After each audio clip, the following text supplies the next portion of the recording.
The French 1886 Lebel rifle, chambered in 8mm Lebel.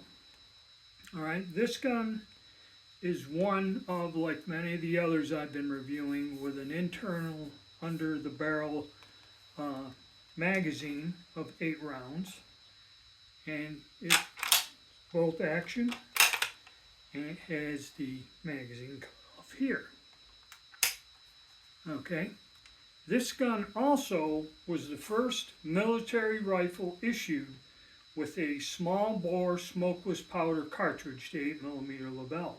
So it is a pivotal rifle in any military collection of how things changed in the 1880s, and we went forward into more modern firearms using smokeless powder cartridges.